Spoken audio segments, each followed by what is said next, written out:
Blessings, God's blessings to you, Mooji. Thank you. I wanted to request that you speak something about what I'm witnessing in many of my friends who are on the path of awakening and have proven with their lives, surrendering their will to God, including myself, that many odd diseases and illnesses like Lyme disease and liver failure for no reason, and skin disease and rashes and psychological breakdowns, and I'm seeing a lot of people who I find to be very awake going through this. And if we are the creator of it, that illness or that challenge, can you speak something on this idea of entities that attack awakened beings? Because I'm struggling inside myself with whether I'm creating it or it's being sent to me to attack me and slow me down. And someone that's very close and dear to my heart said, if you're having these experiences in your body, nothing outside of you is creating it.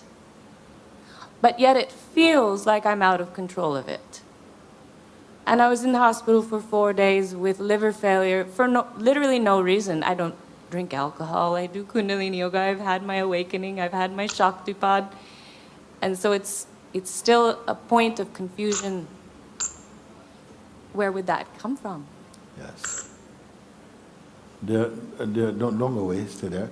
There are different, there's never only ever one avenue of expression. It can come in different ways and for different reasons also. Naturally, one of them is that as soon as you are about to discover or on the periphery of discovering or changing states, you may experience that there's a kind of vulnerability, sometimes strong resistances come up, but also you mentioned, like in some of the friends that you know who seem to have been surrendering their will and this type of thing, that strange diseases come for them. What I have noticed is that very often when people come to satsang, for the first time even, some of them start to get like symptoms like flu, and then they get tired, and they can, and it feels like they're under some kind of attack or something. Sometimes this can be due to their own mind's resistance, some subconscious resistances within themselves, or what I would call that kind of a darker energy within ourselves that seems to want to sabotage your opportunity for freedom. These energies do move and work like that for a while, but at the same time, they're not all just terribly terrible. There's a good side to it, and that good side can depend on how you relate to them after like this. Some people, they have given up their approach. Many people, when they first start they attempt to meditate, experience such a tsunami of thought, just kind of exploding in them, then they give it up. But if they have a good teacher or they're surrounded by good sangha, they get encouraged to say, no, that's just the first attempt, it's a reaction, keep going, and gradually they work until they can come to an evenness of that mental state.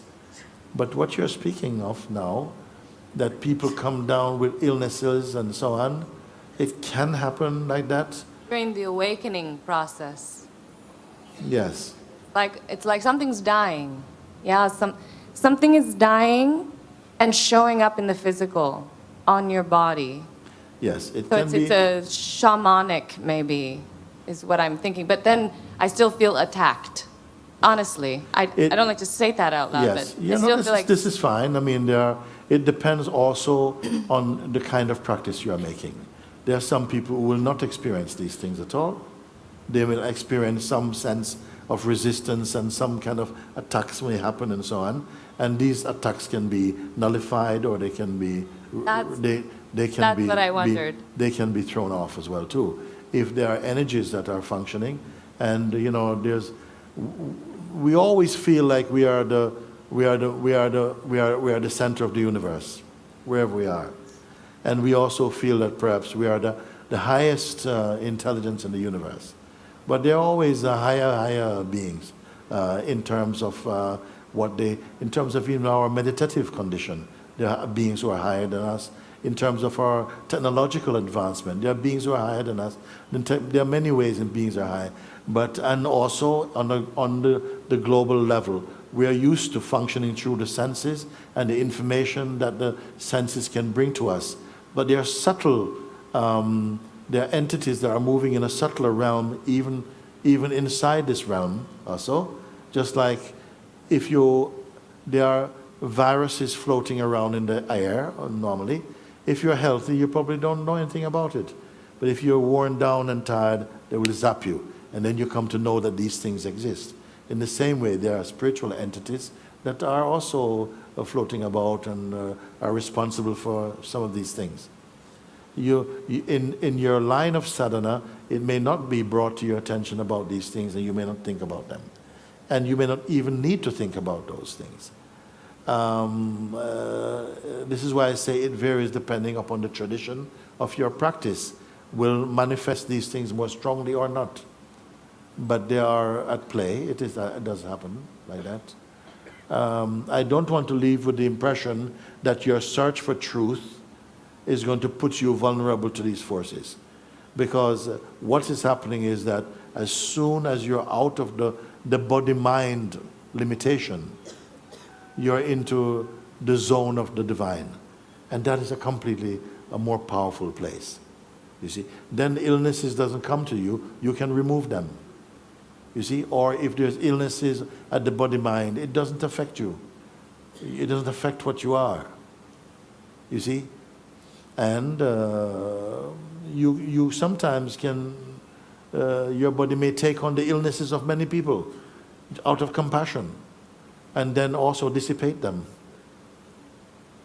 So it is a very broad field that you speak.